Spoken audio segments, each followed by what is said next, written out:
안녕하세요. 삶의 밀도입니다. 오늘은 저탄수 혹은 키토제닉 식단에서 많이 활용하시는 카사바 가루, 타피오카 가루에 대해서 얘기를 나누고 요즘 텔레비전에 많이 등장하는 곤약쌀에 대해서도 이야기를 나눠보겠습니다. 먼저 두 가루의 기원을 살펴보겠습니다. 카사바 가루와 타피오카 가루는 둘 다 카사바라는 덩이 식물에 기원한 것들입니다. 사진에 보이는 것들이 바로 카사바입니다. 유카, 만옥이라고도 불리기도 하는 이 카사바들은 외형만으로는 길쭉한 고구마 같은 모양을 하고 있고 단면을 잘라보면 안쪽은 흰색입니다. 카사바의 종류는 크게 단맛을 가진 카사바와 쓴맛을 가진 카사바로 나뉩니다. 이 때문에 간혹 맛에 따라 어느 쪽은 카사바 가루가 되고 어느 쪽은 타피오카 가루가 된다고 혼동하시는 분들이 있는데 이것은 잘못된 부분입니다. 그렇다면 둘은 어떤 차이가 있을까? 둘 다 카사바 뿌리에서 만들어진 것이며 핵심적인 차이는 바로 어떻게 가공했는가입니다.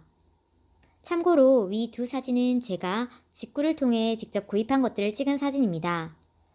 카사바 가루는 뿌리 전체의 흰색 부분에서 만들어져 뿌리 그 자체에 해당하는 반면 타피오카 가루는 뿌리를 갈아 씻어 녹말이 나는 물을 만들고 그 물이 증발되고 남은 흰색 잔여물입니다.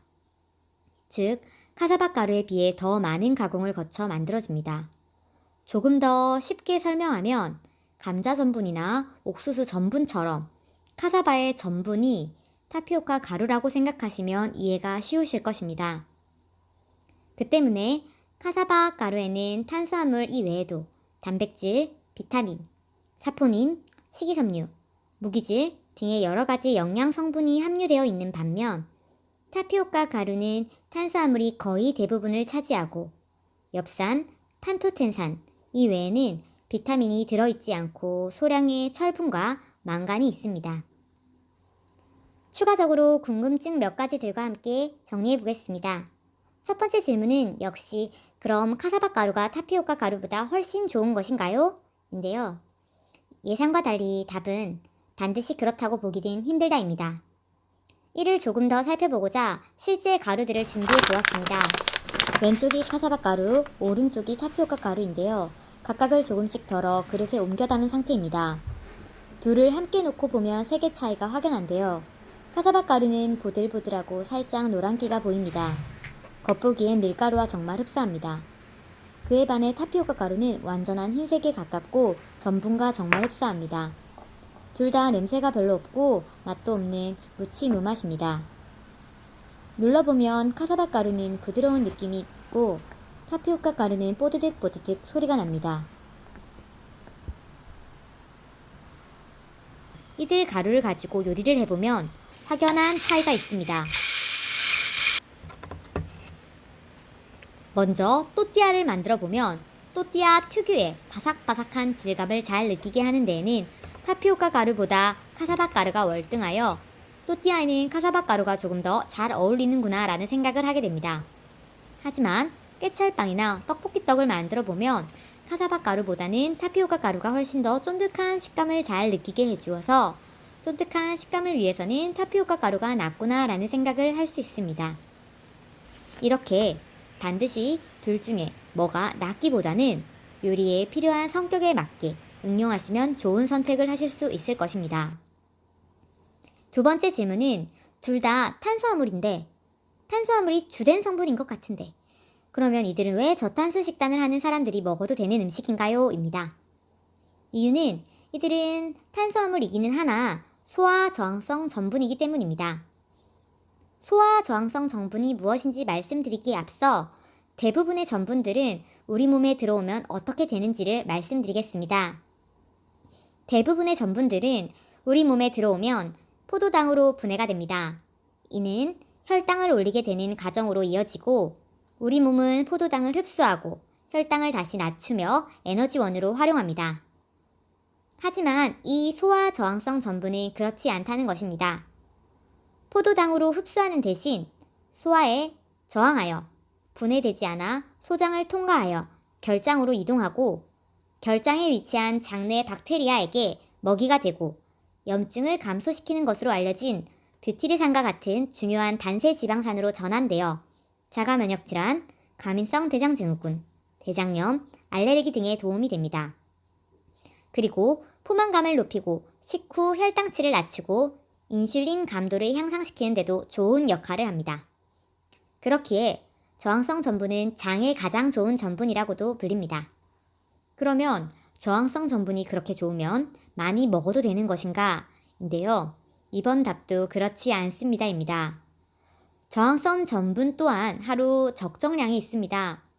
영양 섭취가 얼마나 되는가에 따라 차이는 존재하지만 하루 적정량은 최대 35g 정도라고 생각하시면 될 것입니다. 네 번째 질문은 카사바 가루, 타피오카 가루, 다른 주의사항은 없는가입니다. 네, 주의사항 하나 더 있습니다. 둘 다 소화 저항성 전분이기 때문에 플랜트 패러독스라는 책에서는 키토제닉 식단, 저탄수 식단, 당뇨, 내당능 등 식단에서 허용된다고 언급했습니다. 하지만 이 저항성 전분 역시 60도 이상의 온도에서는 둘 다 호화되어 일반 전분이 됩니다. 그렇기에 사실 당뇨나 전당뇨가 있으신 분들은 이들 가루를 드시는 것은 좋으나 고온으로 조리하거나 베이킹을 하는 요리는 삼가거나 식사 횟수를 줄이는 것을 추천드립니다. 다섯 번째, 냉동을 하게 되면 저항성 전분이 증가된다는 얘기가 있는데 사실인가요? 입니다. 네, 맞습니다. 하지만 이 증가량이 그리 크지 않아 따뜻한 상태로 먹고 싶은데 저항성 전분 때문에 냉동을 해야 돼 라고 강박을 느끼기보다는 따뜻한 상태로 드시되 한 숟갈 덜어 드시는 것을 더 추천드립니다. 여섯 번째 질문입니다. 타피오카 가루는 원래 하얀색이라고 하는데 타피오카 펄은 왜 검은색인가요? 하는 질문인데요. 이것은 타피오카 펄이 다이어트에 도움이 되지 않는 뿐만 아니라 이롭지 않은 음식이라는 이유와 같은 이유입니다. 바로 버블티에 들어가 있는 까만 타피오카 펄은 카라멜 시럽과 같은 갈색 설탕, 거기에다 향 등을 첨가시켜 다시 한번 재가공을 거쳐 만들어진 것이기 때문입니다. 분명 카사바도 타피오카 가루도 저항성 전분이긴 하지만 이렇게 다량의 당이 첨가되어 있는데 다이어트에 이롭지 않은 것은 당연한 것입니다. 일곱 번째, 카사바에 독성이 있다고 하는데 카사바 가루와 타피오카 가루 둘 다 먹어도 되는 것인가요? 하는 질문입니다. 카사바 뿌리는 자연 발생하는 시아나물 화합물이라는 독성을 가지고 있습니다. 이는 잘못 섭취하면 구토, 메스꺼움, 마비, 심할 경우에는 죽음에 이르게 하는 매우 위험한 독성 물질입니다. 하지만 카사바의 껍질을 벗겨서 요리하면 독성 물질이 쉽게 제거되기 때문에 문제가 되지 않습니다. 더불어 현재 시중에 유통되고 있는 카사바 가루와 타피오카 가루는 이미 독성이 전부 제거된 상태이므로 안심하고 안전하게 드실 수 있습니다.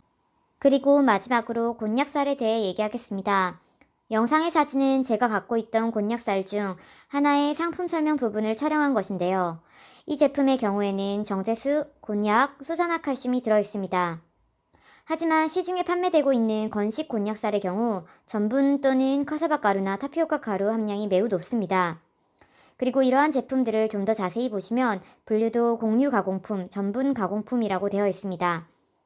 즉, 이런 제품들은 곤약쌀을 먹음으로써 당질 섭취를 줄이려는 본래의 목적과는 맞지 않는 경우가 많습니다.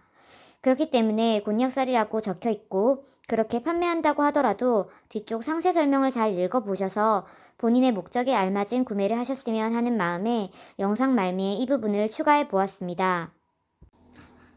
저는 저탄수 식단을 베이스로 한 저당질 식단을 하고 있는 사람입니다. 지금까지 말씀드린 사실을 인지하고 있음에도 이들을 사용하여 요리를 하는 이유는 밀가루보다는 훨씬 낫다는 것, 그리고 글루텐 프리임에도 이들이 밀가루가 주는 그 맛과 흡사하게 만들어주고 안정된 맛을 구현할 수 있도록 해주기 때문입니다. 하지만 역시나 결국 고온에서는 전분과 같은 성질을 띠게 되므로 베이킹을 할 때 그 양을 최소화하면서 최대한의 효과를 내려고 레시피를 만들 때 비율에 신경을 많이 쓰고 있습니다. 이는 천연 감미료를 사용하는 이유와 사용할 때 목표로 하는 바와도 같습니다. 저는 과거 타이트한 식습관 조절을 하면서 먹고 싶은 음식을 과도하게 참게 되면 결국 폭식으로 이어지는 사이클을 수차례 경험했습니다. 그렇기에 타이트한 식습관을 조절하여 이를 장기간 유지하실 수 있는 분이라면 해당되지 않는 이야기겠지만 오래 그 습관을 끌고 갈 수 없는 경우에는 좋아하는 음식을 소량만 먹어도 만족하는 습관, 그리고 단맛에 익숙해지지 않은 습관을 강조하고 싶습니다.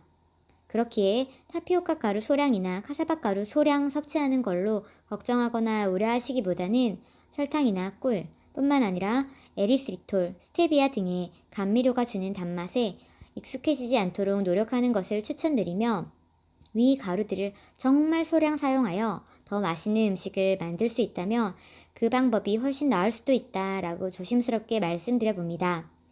물론 혈당 조절이 필수적인 분들에게는 이 얘기 또한 예외일 수 있으니 참고사항 정도로 생각해 주시길 당부드립니다.